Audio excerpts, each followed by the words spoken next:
As a salaried employee एक सपना जो हम सब देखते हैं वो होता है घर बनाने का।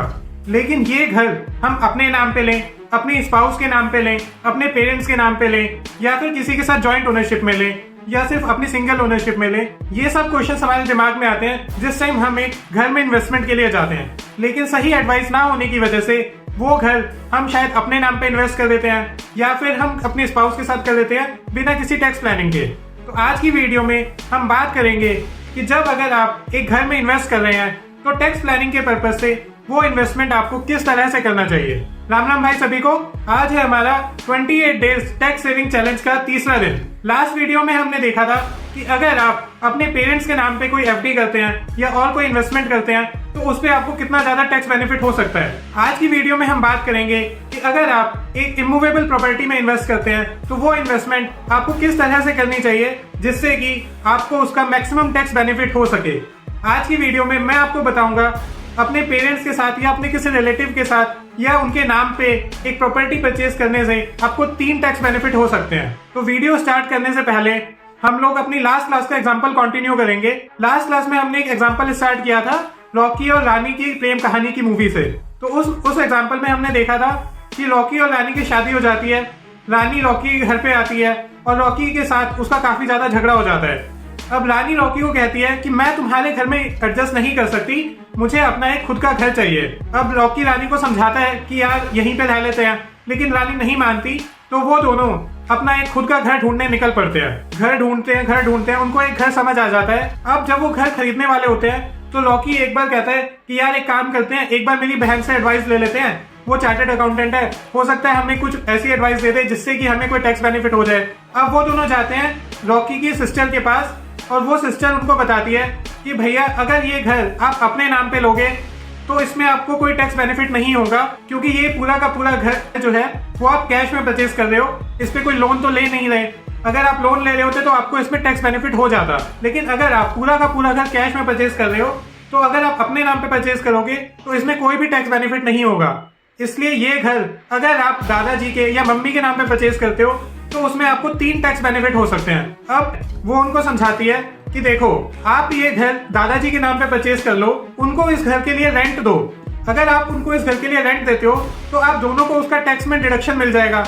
आप जाते हो बिजनेस करने तो एज ए बिजनेस ओनर आपको इनकम टैक्स सेक्शन 80GG के अंदर रेंट पेमेंट करने के लिए डिडक्शन मिलेगा।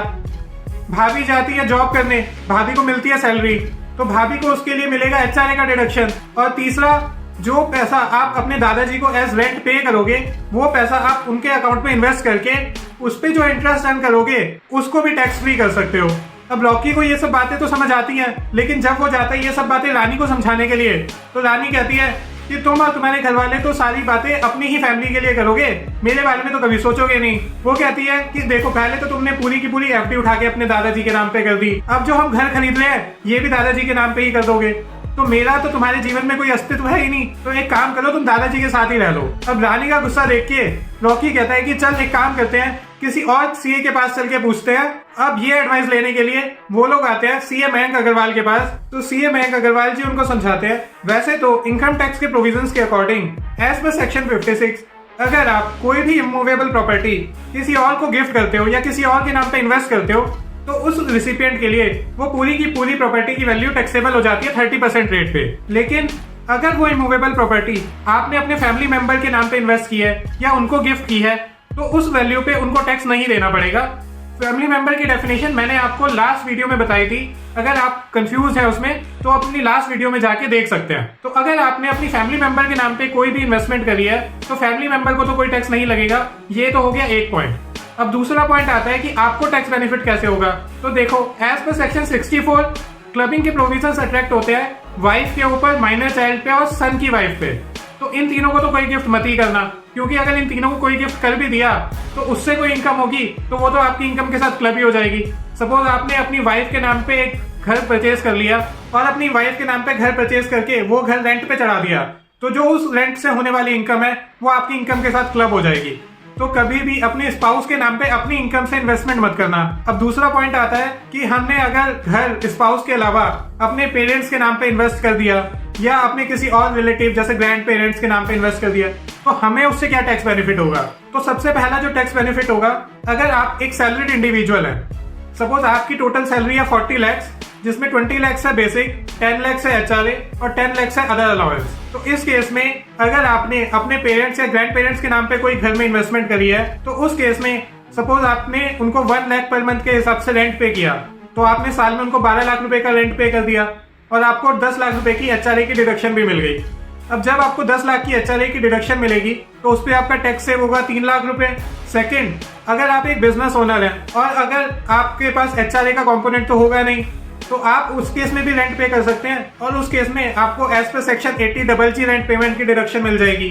ये तो होगी रेंट पेमेंट की डिडक्शन की बात। तीसरा टैक्स बेनिफिट इसमें आता है कि जो पैसा आप अपने पेरेंट्स या ग्रैंड पेरेंट्स को पे करोगे, वो पैसा आप उन्हीं के नाम पे अगर इन्वेस्ट कर दो, सपोज आपने उनको रेंट पेमेंट करा 12 लाख रुपए और आपने वो 12 लाख रुपए उनके नाम पे इन्वेस्ट भी कर दिए, तो आपको उस पे सपोज 1,20,000 रुपए की इनकम जनरेट होती है 10% साल की, तो उनके लिए वो 1,20,000 रुपए भी कम स्लैब में टैक्सेबल हो जाएंगे या नॉन टैक्सेबल हो जाएंगे, जो कि आपके लिए ऑलरेडी 30% रेट में टैक्सेबल थे।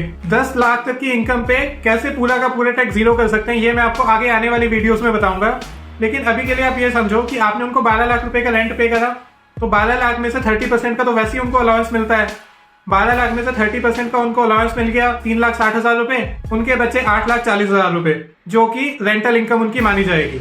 अगर आपको ये कंफ्यूजन है कि 12 लाख में से उनको 3,60,000 का रिबेट कैसे मिलेगा, तो इस सीरीज की पहली वीडियो जाके देख लेना, उसका लिंक भी मैंने डिस्क्रिप्शन में डाल दिया है। उस वीडियो में मैंने आपको बताया था कि अगर आप किसी को रेंट पे करते हो तो उसका 30% रिबेट कैसे मिलता है। तो यहाँ पे उनको एक तो 30% का रिबेट मिल गया, उनकी 12 लाख की इनकम रहेगी 8,40,000। सेकेंड, जो उनको 1,20,000 की और इंटरेस्ट इनकम होगी, वो इंटरेस्ट इनकम अगर आपको अपने अकाउंट पे हुई होती तो आपको उस इंटरेस्ट इनकम पे 30% का टैक्स देना पड़ता। लेकिन अब क्योंकि वो नॉन टैक्सेबल है ऑलरेडी, तो 8,40,000 में 1,20,000 और जोड़ दो, तो ये हो गया 9,60,000। तो 9,60,000 की उनकी इनकम होगी और 9,60,000 की इनकम पे हम जीरो टैक्स अगर पे कर दें, तो आपका 10 लाख रुपए पे तो HRA का टैक्स बचा था 3 लाख, 1,20,000 रुपए के इंटरेस्ट पे 36,000 रुपए का टैक्स और बच गया, तो आपको 3,36,000 रुपए की कम से कम टैक्स सेविंग हो गई अगर आपने वो घर अपने पेरेंट्स या अपने किसी रिलेटिव के नाम पे परचेज किया है।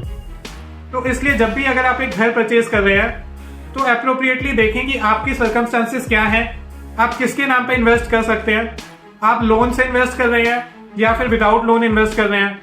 अगर लोन से इन्वेस्ट कर रहे हैं तो आप जॉइंट ओनरशिप में घर ले सकते हो, आपका लोन की डिडक्शन आपको मिल जाएगी। और डिटेल्ड एडवाइस के लिए आप मेरे को कांटेक्ट करके पूछ सकते हो। इस सीरीज में अभी तक हमने देखा है कि HRA की डिडक्शन किस तरह से मिलेगी, उसका रेंटल इनकम का ट्रीटमेंट क्या होगा रिसिपिएंट के एंड पे, अगर आप अपने पेरेंट्स के नाम पे FD करते हो या फिर आप अपने पेरेंट्स के नाम पे कोई और शेयर्स परचेज करते हो, तो उसकी आपको क्या टैक्स बेनिफिट होंगे।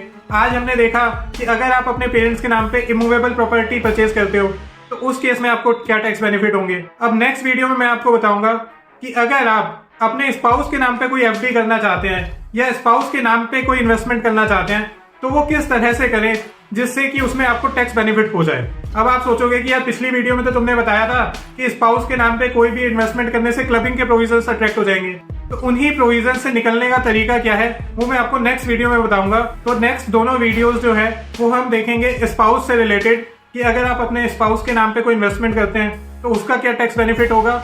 और उसके बाद हम देखेंगे 5th वीडियो में कि आपने अगर शादी करी है तो टोटल शादी करने के टैक्स बेनिफिट क्या क्या हो सकते हैं। तो अगर आपने इस चैनल को अभी तक सब्सक्राइब नहीं करा है तो सबसे पहले इस चैनल को सब्सक्राइब कर लो, जिससे कि ये सारे नोटिफिकेशन वीडियोस के आपको टाइम से मिल सके। और अगर आपने ये वीडियो अभी तक लाइक नहीं करा है तो अगर आपको इसमें कोई अच्छी इन्फॉर्मेशन मिली हो तो वीडियो को लाइक जरूर कर दो और इस वीडियो को अपने और भी फ्रेंड्स के साथ शेयर करो, जिससे कि उनको भी एप्रोप्रिएट इन्वेस्टमेंट के लिए एडवाइस मिल सके। और इसके अलावा आप चाहते हो कि मैं किसी और कंसेप्ट पे वीडियो बनाऊं तो कमेंट बॉक्स में टाइप करके बता दो, मैं आपकी जो भी कंफ्यूजन होगी उसके ऊपर कोशिश करूंगा कि एक वीडियो लेके आऊं। तो नेक्स्ट वीडियो में हम देखेंगे कि रॉकी रानी के नाम पे इन्वेस्टमेंट कैसे कर सकता है टैक्स बचाने के लिए।